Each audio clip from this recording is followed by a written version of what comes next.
Richard Widmark wasn't just another face from classic Hollywood.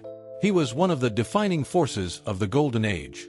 A man whose performances carved fear, tension, and truth into the screen. But behind that reputation was a private reckoning. Before his death, Widmark quietly revealed a list of people he despised. Actors he believed represented the darkest side of Hollywood's so-called golden era. These weren't minor names. They were untouchables. Icons the world had worshipped for decades. So who were they? And why did Widmark feel compelled to expose them before his final curtain? This wasn't bitterness. It was a warning. Number 1. John Wayne. The humiliation. If there was one man who could freeze Richard Widmark instantly, it was John Wayne. Not because Wayne lacked talent, but because he embodied unchecked power. The tension ignited during the Alamo in 1960. Wayne wasn't just the star. He controlled everything. When Widmark's name came up for the role of Jim Bowie, Wayne shut it down publicly. "You're not big enough to play Jim Bowie." The line cut deeper than it sounded. It wasn't about performance. It was dominance. Widmark didn't argue. He replied quietly, "I will be." When the film was released, critics praised Widmark's Bowie as more layered and human than Wayne's own performance. Wayne never acknowledged it. Their relationship went cold. To Widmark, Wayne was proof that in old Hollywood, power often beat talent. Number 2. Elia Kazan. The betrayal. The break between Widmark and Elia Kazan happened in a single moment. When Kazan testified before the House Un-American Activities Committee, he named names, friends, colleagues. For Widmark, that erased everything. Loyalty among artists was non-negotiable. After that day, Widmark erased Kazan completely. "I don't work with men who sell out other men."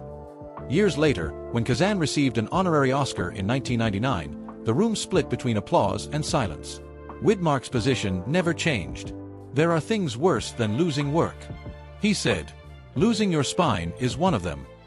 Number 3. Frank Sinatra. The disrespect. Widmark didn't lose respect for Sinatra out of jealousy. He lost it over behavior. During The Detective in 1968, Sinatra arrived late, rushed scenes, and shortened rehearsals. Widmark showed up early, prepared, focused, ready to repeat takes, until it worked. When Sinatra asked to rush a carefully rehearsed scene, Widmark complied, then withdrew completely. Later he summed it up simply, "Charm is not commitment." They never reconciled. Widmark never mentioned Sinatra again. The silence said everything. Number 4. Marlon Brando. The chaos. Hollywood called Brando a genius. Widmark called him disruption. Brando refused to memorize lines, used cue cards, and reshaped scenes mid-take. Others praised the chaos. Widmark rejected it. "Some actors need chaos to create," he said quietly. "I prefer focus." To Widmark, acting was discipline. Brando shifted the burden onto everyone else. There was no feud, just refusal. Number 5. Kirk Douglas. The ego. Widmark and Douglas looked like the same breed. But Widmark noticed a pattern. Douglas didn't wait for moments. He took them. He pushed dialogue louder, stood closer to camera, and dominated scenes. After one imbalance, Widmark said quietly, "There's only room for one storm in a scene." He declined projects where Douglas was attached. No drama, no headlines, just distance.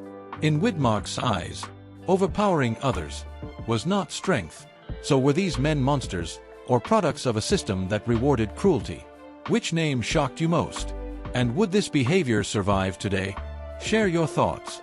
And for more untold stories from Hollywood's darkest corners, like the video, subscribe, and turn on notifications.